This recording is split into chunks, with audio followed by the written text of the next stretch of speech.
बिस्मिल्लाहिर्रहमानिर्रहीम। अस्सलाम वालेकुम नाज़रीन, ये जो आप पौधा देख रहे हैं बालों की तरह लटके हुए, इसके लंबे लंबे लीफ, ये है सुराही पाम या इसे नोलिना पाम भी कहते हैं। और इसका नाम जो है वो पोनी टेल नाम है इसका। इसी की कटिंग आज लगाएंगे हम।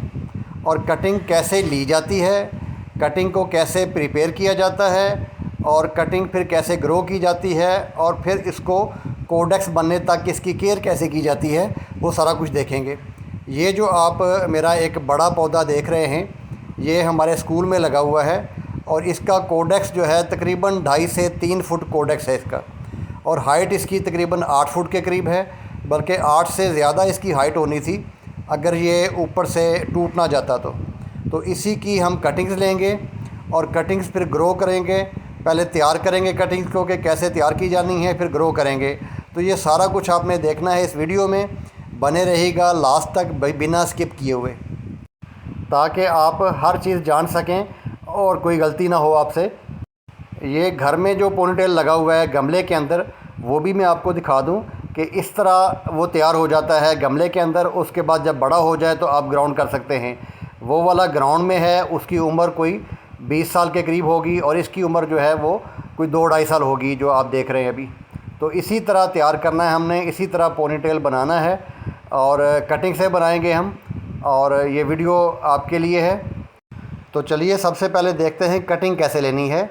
कटिंग गलत लेंगे तो ना वो कटिंग चलेगी और दूसरा पौधे को भी नुकसान हो जाएगा, पौधे को भी फंगस लग जाएगी।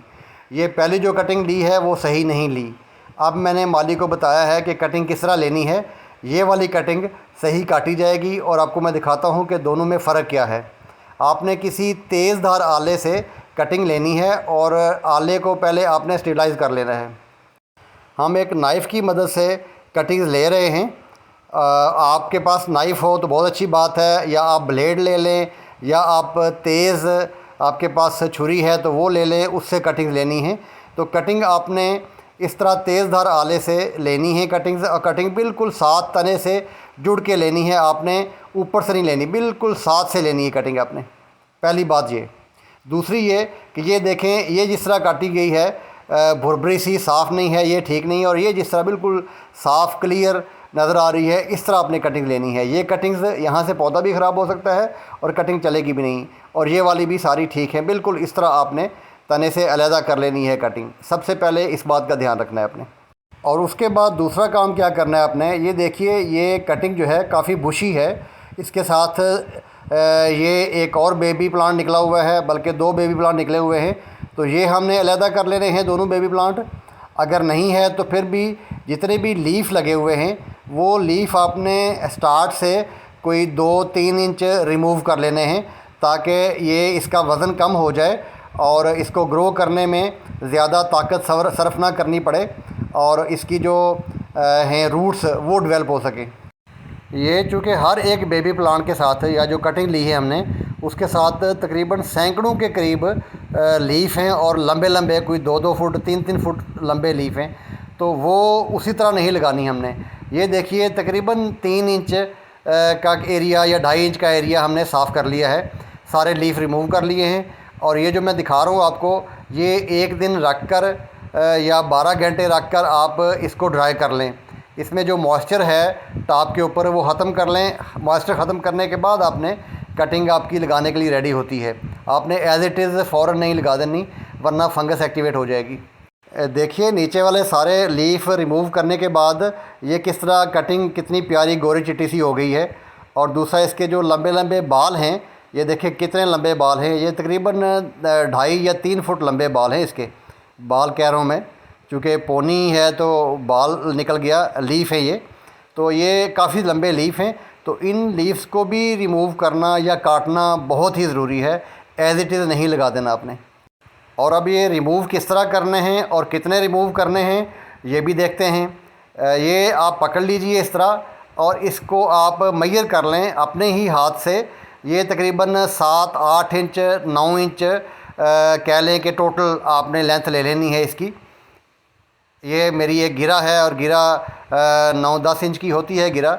तो इस गिरा के बराबर मैंने काट लेना है लीव्स को। ये जिस जगह पे मेरा हाथ है और अंगूठा है, इस जगह से मैं काटने लगा हूँ। और ये लीफ रिमूव करना किस लिए ज़रूरी है? वो इसलिए कि जो कटिंग हम लगा रहे हैं, जितनी कटिंग मट्टी के अंदर जानी है या जितनी स्टेम बनी हुई है या उसका ट्रंक बना हुआ है, वो तो है टोटल 3 या 3.5 इंच है, बाकी सारे लीफ हैं। तो वो लीफ जो हैं वो उसके जो ट्रंक है उससे कई गुना बड़े होते हैं, तो उनको हमने काटना है। एक तो ये स्ट्रांग होते हैं नीचे वाले लीफ, और ऊपर वाले बहुत ही नरम नाजुक और लटके होते हैं, और ये अब खड़े रहेंगे। ये जो लीफ रह गए हैं जितने, ये खड़े रहेंगे। अब इतना पार्ट जो है आधे से बल्कि ज़्यादा, जहाँ तक मैंने लीफ काट लिए हुए हैं वो सारा मट्टी में चले जाना है। थोड़ा सा नंगा छोड़ दें ताकि कोई भी लीफ आपका मट्टी के अंदर ना रहे। तो नाज़रीन, ये जानना ज़रूरी है कि नीचे के लीफ हमने किस लिए काटे कि ट्रंक जो हमने मट्टी में दबाना है वो लीफ लेस हो, लीफ ना रहें उसके अंदर। और दूसरा जो ऊपर से काटे हैं उसका वज़न कम करने के लिए, उसको होल्ड रखने के लिए, चूँकि लंबे लंबे लीफ जो हैं वो लटके हुए होते हैं और वो फिर नीचे तक आ जाएंगे, और वहाँ पे जहाँ पे भी हमने रखना है वहाँ पे वो गल सड़ जाएंगे और वैसे भी भद्दा लगेगा, बुरा लगेगा। और रूट्स जब तक डेवलप नहीं हुई होती तो वो सर्वाइवल भी मुश्किल होती है जितने ज़्यादा लीफ होंगे। तो आपने हर कटिंग को देखा होगा कि लीफ लेस करके कटिंग लगाई जाती है, बट इसको हमने टोटली लीफ लेस नहीं करना।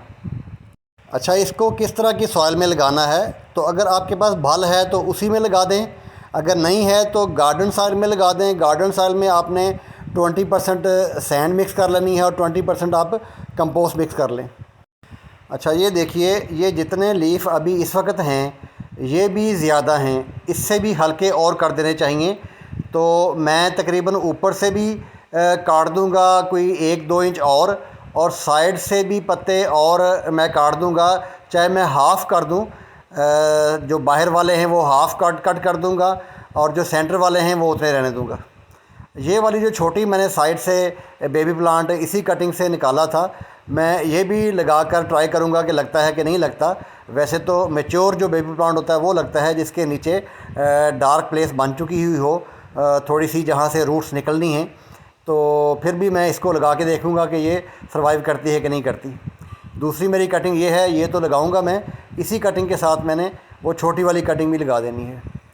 ये दोनों बड़ी कटिंग जो है ये इंशाल्लाह दोनों चल जाएंगी, बट वो छोटी वाली जो मैंने आपको दिखाई है वो मैं for the sake of experiment करने लगा हूँ, और आपको इंशाल्लाह दिखाऊंगा भी मैं जब रेडी हो जाएगी। चलती है नहीं चलती जो भी है वो दोनों सूरतों में मैं आपको दिखाऊंगा। अच्छा, उसके बाद आपने एक मरतबा अच्छे से पानी दे देना है। आपने अगर स्पेस थोड़ी है ज़ाहिर है तो पानी डाल दें, जब नीचे बैठ जाए तो फिर डाल दें। एक मरतबा आपने अच्छा पानी दे देना है ताकि नीचे चल तक जो है वो मट्टी सारी गीली हो जाए। और उसके बाद दूसरा पानी आपने उस वक्त ही देना है जब आपकी सॉइल कंप्लीट, आप समझें कि ड्राई हो गई है, ऊपर से कम से कम 1 इंच टोटल ड्राई हो गई हो, तो उस वक्त आपने पानी दोबारा देना है। एक काम रह गया था वो मैं बताता हूँ कि इनमें कोई भी लीफ अगर कोई टूटा हुआ है या जला हुआ है, खुश्क हुआ है, किसी भी तरह का कोई डिफेक्टिव लीफ है तो वो भी आप निकाल दें, चाहे वो सेंटर में है, साइड पे है, जहाँ भी है। और लास्ट पे सबसे नेसेसरी एक और काम है जो आपने करना है। इस कटिंग को आपने रखना कहाँ पे है?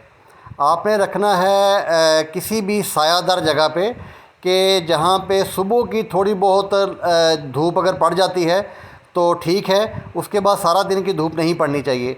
तो मैंने जहाँ रखा है ये क्यारी में रखा है मैंने इसको, दीवार के बिल्कुल साथ, और ऊपर इसके ऊपर बड़ा एक बुगनवेल का पौधा लगा हुआ है। तो मैं ज़्यादातर कटिंग्स जो है वो ग्रो करते वक्त इसी के नीचे रखता हूँ मैं, ताकि एक ठंडक बनी रहे, मॉइस्चर बना रहे और डायरेक्ट तेज़ धूप ना पड़े।